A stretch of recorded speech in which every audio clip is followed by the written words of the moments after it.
बिस्मिल्लाहिर्रहमानिर्रहीम। अस्सलाम वालेकुम। कैसे हैं आप सब? उम्मीद करती हूँ कि आप सब लोग खैरियत से होंगे। अल्हम्दुलिल्लाह मैं भी बिल्कुल ठीक हूँ। तो जी आज के व्लॉग में जो है मैं कुछ व्यूवर्स के क्वेश्चंस के आंसर करूँगी और उन क्वेश्चंस में शामिल हैं डिजिटल मार्केटिंग से रिलेटेड क्वेश्चंस। तो एक व्यूवर का मुझे कमेंट आया हुआ था कि सिस्टर आप मुझे ये बता दें कि हाँ, ज़रिया ऐप पे जो है वो स्क्रीनशॉट डाउनलोड का ऑप्शन नहीं आता। ठीक है, प्रोडक्ट्स को डाउनलोड करने का ऑप्शन नहीं आता, तो वहाँ से प्रोडक्ट्स कैसे ली जाएं? तो उसका सिंपल सा तरीका है, आप स्क्रीनशॉट ले लें। ठीक है, स्क्रीनशॉट लें और उसको क्रॉप कर लें। ठीक है, तो जब आप लिस्टिंग कर रहे हो फेसबुक के ऊपर तो वहाँ पे ऐड कर दें। वहाँ पे तो किसी को नहीं पता कि आपने स्क्रीनशॉट लिया है या क्या किया है। ठीक है, पहली बात ये हो गई। And the second thing is के उन्होंने मुझे पेमेंट का तरीका पूछा था। तो आज का बेसिकली जो है वो कंप्लीट व्लॉग जो है वो पेमेंट के ऊपर है कि फ्रीलांसिंग करके या फिर कह लें डिजिटल मार्केटिंग करके आप पाकिस्तान के अंदर रहते हुए, पाकिस्तान के अंदर डिजिटल मार्केटिंग करते हुए किस तरीके से जो है वो आप अपना जो है आपका रेवेन्यू है या फिर आप ये कह लें कि आपका जो कमीशन है वो आप किस तरह से हासिल कर सकते हो। तो उसको हासिल करने का एक आसान सा तरीका है कि पहली चीज उसमें 2 से 3 मेथड आ जाते हैं। ठीक है, फर्स्ट वन मेथड जो है वो तीन मेथड है टोटल। तो फर्स्ट मेथड जो है उसमें जो है आप डीसी जो है वो एडवांस में ले लें। DC means delivery charges. Delivery charges जो है वो आपका कमीशन के तौर पे रख लें। देखें अभी आपके काम का स्टार्ट है। ठीक है, आपका काम अभी एक बहुत ज़्यादा वेल नोन जगह पर नहीं है, अभी आप स्टार्ट कर रहे हो, आप एज अ बिगनर काम कर रहे हो। तो जब आप एज अ बिगनर वर्क करते हो, ठीक है, तो आपको जो है वो डेली का 300-400-500 भी अगर 1-2 प्रोडक्ट सेल हो जाए और उन पे आप लोगों को कमीशन मिलता रहे तो वो मेरे ख्याल से एक काफ़ी जो है ना वो अच्छा आपके लिए हो जाता है, रेवेन्यू आपका जनरेट हो जाता है। तो वो काफ़ी मतलब इतना जो कमीशन है वो काफ़ी है। स्टार्टिंग में इतना काफ़ी होता है, उसके बाद जो है आहिस्ता आहिस्ता आप अपने जो है वो इंक्रीज करते जाएं। क्या कहते हैं कमीशन, उसका कोई इशू नहीं है। स्टार्टिंग में मैं क्यों कह रही हूँ कि आप 250 ही रखें कोई भी प्रोडक्ट हो। एक तो ये कि आपके कस्टमर बन जाते हैं। ठीक है, वो कहते हैं कि भाई इसकी प्राइस बहुत ज़्यादा हाई नहीं है। ओके, जो एक्चुअल प्राइस है उसमें डिलीवरी चार्जेस भी इंक्लूड होते हैं जहाँ से भी आप प्रोडक्ट उठाएंगे, जहाँ से आप उसका स्क्रीनशॉट लेते हो या फिर कॉपी पेस्ट करते हो, वट एवर यू वांट। तो जो भी आप लोग करते हो एक तो वहाँ पे जो भी प्राइस दी होती है वो इंक्लूडिंग डिलीवरी चार्जेस होती है, और अगर तो इंक्लूड करके डिलीवरी चार्जेस है तो वो भी आप चेक कर लें। ठीक है, तो उन चार्जेस के ऊपर से आप एक्स्ट्रा जो है वो 250 लगा दें, और वो 250 कहें कि हमारा डिलीवरी चार्ज है। ठीक है, और मैम हम डिलीवरी चार्जेस जो है वो एडवांस में लेते हैं। अगर आप कहोगे ना मैम इतना मेरा कमीशन है और मैं ये एडवांस में लेना चाह रही हूँ, तो वो आपको कोई भी नहीं देता। आपको क्या है, डिलीवरी चार्जेस के नाम पे अगर आप अपना कमीशन ले लेते हो पहले ही, तो इस तरह से होगा कि आपका कमीशन जो है आपके पास पहले आ जाएगा डिलीवरी चार्जेस के नेम पे, जो कि आप एडवांस ले लोगे। उसके बाद उनका जो भी ऑर्डर है वो आप प्लेस कर दें, जिस भी वेबसाइट से या जिस भी ऐप से आप करते हैं, वो आगे उनका काम है कि उनको जो है वो डिलीवर कर दें। ठीक है, और अगर तो डिलीवर नहीं होता तो ये मस्ट आपको चेक करना होता है, आपने चेक एंड बैलेंस रखना होता है कि आया कि वो पेज आया कि वो जो आपने आप प्रोडक्ट उस बंदे ने खरीदी है आपसे वो उस तक पहुंची है कि नहीं पहुंची है। क्योंकि अगर नहीं पहुंचेगी आपके पेज को बैड रिव्यूज मिलेंगे, लोग जो है वो आपको ब्लॉक करेंगे, रिपोर्ट करेंगे। मे बी आपका जो पेज है या फिर आपका जो व्हाट्सएप आपका फेसबुक अकाउंट है वो जो है वो बैन हो जाए। तो इन सब से बचने के लिए बेहतर है कि आप जो है वो एडवांस डीसी ले लें, यानी कि डिलीवरी चार्ज एडवांस में ले लें। तो पहला तरीका तो ये था। तो नेक्स्ट वन तरीका जो है वो इस तरह से है कि जब आपका वर्क थोड़ा रन करना शुरू हो जाता है, ठीक है, तब आप क्या करते हो, आप अपनी मर्जी का कमीशन रखो, डिलीवरी चाहे 250 से ज़्यादा रख लो। इट्स योर चॉइस कि आपके प्रोडक्ट के हिसाब से कितना कमीशन आप मांगो तो कस्टमर दे सकता है। कमीशन की लिमिट हमेशा इतनी रखो कि अगर कस्टमर आपसे कमीशन के में से जो आपकी एक्चुअल प्राइस है, टोटल प्राइस आप बता रहे हैं अपना कमीशन ऐड करके, अगर कस्टमर आपसे कहता है कि भाई मुझे डिस्काउंट चाहिए, तो आप इतना का अपना मार्जिन रखो कि अगर वो 100-150 कम करवा ले तब भी आपका डिस्काउंट अच्छा आपके पास बच जाए, यानी कि आपका कमीशन आपके पास अच्छा बच जाए 100-150 का डिस्काउंट देने के बाद भी। ठीक है, तो सेकंड वन मेथड ये है कि जो होते हैं हमारे कुरियर सर्विस वाले, जैसे लिपर्ड है या फिर और भी काफ़ी सारे JNT है, इस तरह के अलावा काफ़ी सारे जो है वो सर्विसेज अवेलेबल हैं। ठीक है, तो जो भी आपकी सिटी में सर्विस अवेलेबल है, आप एक तो ये कि जब आप डेली बेसिस पे 2-3 ऑर्डर रोज देना शुरू कर देते हो, ठीक है, आपका काम थोड़ा रन करना स्टार्ट कर देता है। ऐसे नहीं होता कि एक दिन है 2 दिन नहीं है, इस तरह का अगर काम नहीं रहता। अगर आपके डेली बेसिस पर जो है वो ऑर्डर्स आ रहे हैं तो आप जो है वो बात कर सकते हो उस कुरियर सर्विस से। कुरियर सर्विस से बात करने का आपको फ़ायदा क्या होगा कि आप जितनी भी मर्जी का अपना जो है वो उनको दे रहे हैं प्राइस, जितनी मर्जी अपनी मर्जी की प्राइस दे रहे हैं ना, ठीक है, तो आप अगर आइटम उन तक डिलीवर करवा देते हो, ठीक है, तो आप जो है वो कैश ऑन डिलीवरी रखो। क्योंकि जो ये ऐप्स हैं जरिया ऐप और इसके अलावा एक और मैंने आप लोगों को ऐप बताई थी, तो जो वो ऐप्स हैं इनके अंदर आप क्या करते हो कि अपनी मर्जी का कमीशन वहाँ पे भी ऐड कर सकते हो। अगर वहाँ पे कमीशन नहीं रखना चाहते नो इशू, लेकिन अगर आप चाहो तो अपनी मर्जी का कमीशन वहाँ भी ऐड कर सकते हो जब आप ऑर्डर जो है वो लाइन अप करवा लेते हो, क्योंकि वो बनी ही सेलर्स के लिए, हम जैसे सेलर्स के लिए जो हम घर बैठ के सेल करना चाहते हैं, ठीक है, हम जैसों के लिए वो ऐप्स बनी है। तो आप अपनी मर्जी का जो है वो उसमें अपना कमीशन ऐड करो और जो है वो ऑर्डर प्लेस कर दो।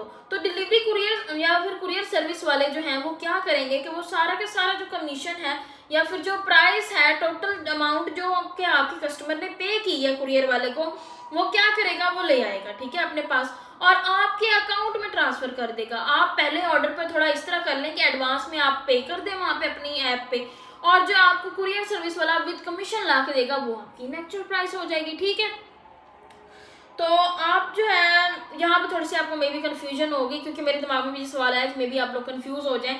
मीन्स मेरा मतलब ये था कि आप जो है वो एडवांस में जितने भी कमीशन रख के पे कर रहे हो वो आप बाय अकाउंट पे कर दो और डिलीवर करवा लो, ठीक है।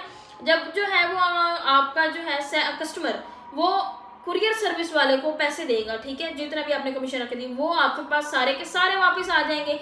उसमें आपका कमीशन भी है, एवरीथिंग उसमें इंक्लूड होती है, ठीक है। तो एक चीज़ तो ये हो गई। और थर्ड वन चीज़ क्या है, जब आपका काम बहुत ज़्यादा अच्छे से चलना शुरू हो जाता है तो वहाँ पे आप कुरियर सर्विस वालों से बात कर लो, तो उनका आपको सबसे बड़ा फ़ायदा जो होता है वो ये होता है कि डिलीवरी चार्जेस नॉर्मली जो होते हैं 200, 199, 150 इतने के होते हैं। लेकिन अगर आपका काम जो है वो अच्छा चल रहा है, डेली बेसिस पे आपके ऑर्डर्स जा रहे हैं, तो वो डिलीवरी चार्जेस 70 to 80 रुपीज़ हो जाता है, ठीक है।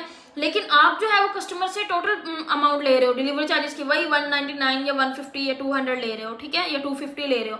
लेकिन इन एक्चुअल जो कुरियर सर्विस वाले आपको जो है वो चार्जेस आपसे लेंगे वो 70 to 80 रुपीज़ होंगे। तो यहाँ पे आपके पास काफ़ी सारा जो है वो कमीशन डिलीवरी चार्जेस में से भी बच जाता है, और प्रोडक्ट का अलग से चार्ज है तो उसमें से भी आपको कमीशन बच जाता है। So it's a big thing. मैं भूल रही थी वो ये कि कुरियर सर्विस वालों ने आपके पैसे तो ले लिए, कैश ऑन डिलीवरी ले लिया कस्टमर से, लेकिन वो आप तक कैसे पहुंचेंगे, ठीक है। आप बिगनर नहीं रहे, आपके अब डिलीवरी चार्जेस पे सिर्फ गुजारा नहीं होगा, आप कमीशन ज़्यादा कर रहे हो, आपके डेली बेसिस पर ऑर्डर्स आ रहे हैं, ठीक है। तो कुरियर सर्विस वालों से पैसे लेने के क्या तरीकाकार होंगे। कुरियर सर्विस वालों के साथ जब आप डेली बेसिस पे उनको देना शुरू कर देते हो ऑर्डर्स अपने, और वो आपको डिलीवर करना स्टार्ट कर देते हैं, तो क्या होता है कि आप जो है वो उनके साथ जाकर कांटेक्ट करते हो, मतलब आप जो है उनके ऑफिस जाते हो। आप जब उनसे ऑफिस में जाकर बात करते हो कि मेरे जो है वो डेली बेसिस पर इतने ऑर्डर्स डिलीवर हो रहे हैं या फिर मेरे डेली के ऑर्डर्स होते हैं, तो वो फिर आपके साथ जो है ना वो अपना अकाउंट खोल लेते हैं, ठीक है। और जैसे ही आपका ऑर्डर डिलीवर होगा, साथ ही आपकी जो भी अमाउंट हुआ करेगी उस ऑर्डर की, वो आपके अकाउंट में वो पे कर दिया करेंगे आपको, ठीक है, ट्रांसफ़र कर दिया करेंगे। और इसी तरह से जो है वो आप डिलीवरी चार्जेस कस्टमर से तो पूरे लेते हो, लेकिन कुरियर सर्विस वाले उसमें से कट कितने करते हैं, वही 70 to 80, और उसमें से भी आपको काफ़ी कमीशन बच जाता है। अच्छा जी, तो बहुत सी जो सिस्टर्स हैं उनके यही सवाल थे मुझसे, और काफ़ी सिस्टर्स ने जो है वो मुझसे इंस्टाग्राम पे कांटेक्ट भी किया है, ठीक है। तो उन्होंने मुझसे कांटेक्ट किया, मैंने उनको कंप्लीट गाइड करने की कोशिश की है, और मज़ीद भी कोशिश करती रहूँगी। जैसे ही आप लोग सवाल पूछते रहेंगे इंशाल्लाह मैं आपको मज़ीद गाइड करती रहूँगी। ऐसे भी थी जिन्होंने काम शुरू कर भी दिया है और उनके जो है वो ऑर्डर्स भी लगना स्टार्ट हो गए हैं। उन्होंने मुझे पर्सनली इंस्टाग्राम पे भी जो है वो कांटेक्ट करके मुझे बताया है, थैंक्स किया है। तो जी, और काफ़ी सारे सिस्टर्स जो हैं उन्होंने वो कमेंट्स बॉक्स में बताया था कि थैंक्स सिस्टर, हमें अर्निंग होना स्टार्ट हो गई है, हमारा काम स्टार्ट हो गया है। So it means a lot to me कि मैं आप लोगों के काम आई। और ये कि कुछ सिस्टर्स ने मुझसे पूछा हुआ था कि पेमेंट से रिलेटेड, वो भी मैंने आपको कंप्लीट डिटेल्ड वीडियो बता दी।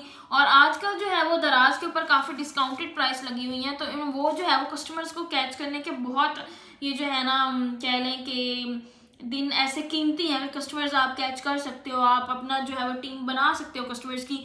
आजकल काफ़ी जो है वो डिस्काउंटेड प्राइसेस पे बहुत सारी चीज़ें अवेलेबल हैं। ज़्यादातर जो चीज़ें सेल होती हैं, सिस्टर्स ने मुझसे ये भी पूछा हुआ था कि हम ऐसी कौन सी चीज़ें मतलब जो है वो सिलेक्ट करें जो जिनकी तरफ लोग अट्रैक्ट हों या फिर जिनको लोग जो है वो पसंद करें और वो परचेज भी करें, ठीक है। तो रोज़मर्रा ज़िंदगी में हमारे सामने बहुत सी चीज़ें आती हैं, बहुत से एड्स चल जाते हैं जब भी हम स्क्रॉलिंग कर रहे होते हैं फेसबुक, इंस्टा, वटएवर, जहाँ भी कौन सी भी सोशल मीडिया ऐप पर, तो हमें काफ़ी सारी ऐप जो है वो इस तरह की एड्स मिल जाती हैं। तो उनमें अक्सर जो हमें अट्रैक्ट करती है, औरतों को जो चीज़ अट्रैक्ट करती है मोस्टली, वो क्या होती है? क्लॉथ्स होते हैं, हैंडबैग होते हैं, कॉस्मेटिक्स होती हैं, ठीक है, शूज़ होते हैं कोई ब्रांड के अच्छे हो जाएं। तो आजकल जो है वो इन सब चीज़ों के ऊपर दराज के ऊपर 60 to 70% तक का ऑफ लगा हुआ है and these are available at very reasonable prices. तो अगर आप चाहें तो आप लिस्टिंग उन चीज़ों की भी लेकर लगा सकते हैं। मैंने पहले भी आप लोगों को सजेस्ट किया था कि मैं यही कहूँगी कि आप ज़्यादा से ज़्यादा दराज को ही यूज़ करके सेलिंग स्टार्ट करें, ठीक है। और अगर आप अपने लोकल एरिया से जो है वो किसी शॉप के ज़रिए से कर लेते हैं तो वो भी बहुत बेहतर है। तो चलें जी, आज की वीडियो में इतना ही था। अगर आपके कोई सवालात हों तो काइंडली मुझे कमेंट सेक्शन में पूछिएगा या फिर इंस्टाग्राम पर मुझसे रब्ता आप लोग कर सकते हैं। इंस्टाग्राम का अकाउंट है मेरा cynical024 एंड आप लोग जब जब मैसेज करेंगे इंशाल्लाह मैं आपको जब भी मैसेज देख लूँगी विदिन 2 to 3 आवर्स या विदिन 1 or 2 days, तो मैं आपको ज़रूर रिस्पॉन्ड करूँगी, ठीक है। तो आज की वीडियो में इतना ही था। उम्मीद करती हूँ कि आप सब लोगों को आज की वीडियो बहुत पसंद आई होगी। तो उम्मीद करते हैं कि आज की वीडियो आपको पसंद आई होगी। तो काफ़ी व्यूवर्स के ये कमेंट्स थे कि आप एक और वीडियो बनाएं, उसमें पेमेंट्स का तरीका सिखाएं, ऑर्डर कैसे लेना है, रिप्लेस कैसे करना है, उसको चेंज कैसे करना है, पहुंचाना कैसे, बहुत ज़्यादा क्वेश्चंस थे। तो उम्मीद है कि आज की वीडियो में सारा समझा दिया गया है और हम अच्छे से उम्मीद करते हैं कि आपको ठीक से समझ आ गई होगी। और अगर आपको हमारी वीडियो पसंद आई है तो भाई एक लाइक कर दें और प्यारी सी स्माइल दे दें और छोटा सा कमेंट कर दें। और इसी के साथ हमें अगली वीडियो तक दीजिए इजाज़त। दुआ में याद रखिएगा, अपना ढेर सारा ख्याल रखिएगा। अल्लाह हाफिज़।